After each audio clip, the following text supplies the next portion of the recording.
আমাদের আইফোনে নিচের দিকে সহজে অ্যাক্সেস করার জন্য যে অ্যাপগুলো থাকে এই জায়গাটাকে ডক বলা হয়ে থাকে।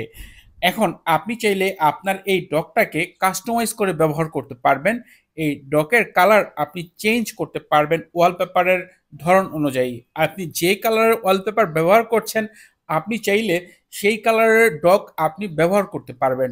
নরমালি ডিফল্টভাবে কিন্তু এটা ব্ল্যাক থাকে এবং কোনো ক্ষেত্রে ওয়ালপেপারের সাথে একটু হালকা শেড কালার থাকে। বাট এখন চাইলে আপনি ওয়ালপেপারের সাথে কাস্টমাইজ করে এই কালারটা আপনি চেঞ্জ করতে পারবেন, যা আপনার আইফোনটাকে একটা ব্যতিক্রম লুক দিবে। অন্য আর ২, ৪, ৫টা আইফোনের তুলনায় আপনার এই ডকটা দেখতে সুন্দর লাগবে। যদি আপনি এই আপনার আইফোনের এই ডক চেঞ্জ করতে চান তাহলে কিভাবে করবেন? আজকের এই ভিডিওতে সে বিষয়টাই আপনাদের সাথে শেয়ার করব। আপনি আপনার আইফোনে যেকোনো টাইপের ওয়ালপেপার ব্যবহার করতে পারেন। বাট স্পেশালি কিছু ওয়ালপেপার যদি ব্যবহার করতে চান, ভিডিও ডেসক্রিপশনে একটি লিঙ্ক দেওয়া রয়েছে। সেই লিঙ্কটি আপনি সাফারি ব্রাউজার দিয়ে ওপেন করবেন। ওপেন করলে এখানে অ্যাপেল লোগো টাইপের বেশ কিছু ওয়ালপেপার রয়েছে। এখান থেকে যেকোনো একটি ওয়ালপেপার আপনি ক্লিক করার পর সেটার উপর প্রেস করে ধরলে এখানে আপনি সেভ করার অপশন পেয়ে যাবেন এবং আপনার ক্যামেরা রোল বা ফটোস অ্যালবামে সেই ওয়ালপেপারগুলো সেভ হয়ে যাবে। এরপর আপনি আপনার ফটোস অ্যালবাম থেকে যেকোনো ওয়ালপেপার বা যে ডাউনলোড করেছেন সেই ওয়ালপেপারটি সেভ করার জন্য নিচের দিকে বাম পাশে শেয়ারে ক্লিক করার পর এখানে ইউজ অ্যাজ ওয়ালপেপারে ক্লিক করে দিবেন। এরপর উপর দিকে যে অ্যাড অপশন রয়েছে সেটাতে ক্লিক করে দিবেন। এরপর এখান থেকে নিচের অপশনটা যে কাস্টমাইজ করার অপশন রয়েছে এটাতে ক্লিক করবেন এবং খেয়াল রাখবেন এখানে যে ব্লার অপশনটি রয়েছে এটা অবশ্যই অন করা যেন থাকে।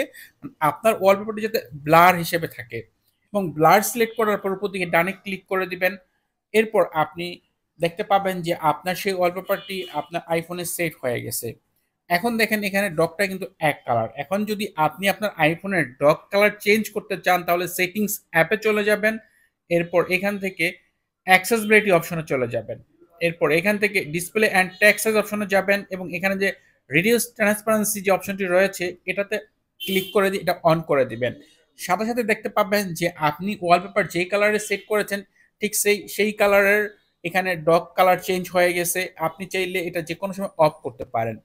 এটাকে আরো সহজে ব্যবহার করার জন্য আপনি কন্ট্রোল সেন্টারে এটা অ্যাড করে নিতে পারেন। কন্ট্রোল সেন্টারে গিয়ে এখানে আপনি RED লিখে সার্চ করলেই এখানে রেডিউস ট্রান্সপারেন্সি অপশনটি পেয়ে যাবেন। এটা সিলেক্ট করে নিলেন। এখন আপনি যখন আপনার ইচ্ছে হবে ডক কালার চেঞ্জ করার জন্য জাস্ট কন্ট্রোল সেন্টার থেকে এটা অফ বা অন করে নিবেন। সাথেই কিন্তু এখানে আপনার ডকের কালার চেঞ্জ হয়ে যাবে। আর যদি আপনি চান সেটিংস থেকে অল টাইমের জন্য এটা অন করে রাখবেন সেটাও সম্ভব এবং চাইলে আপনার যে অ্যাকশন বাটন রয়েছে সেখানেও কিন্তু এটা সহজে অ্যাড করে নেওয়া পসিবল। তো এভাবে চাইলে খুব সহজে আপনি আপনার আইফোনের ডক কালার চেঞ্জ করে ব্যবহার করতে পারেন।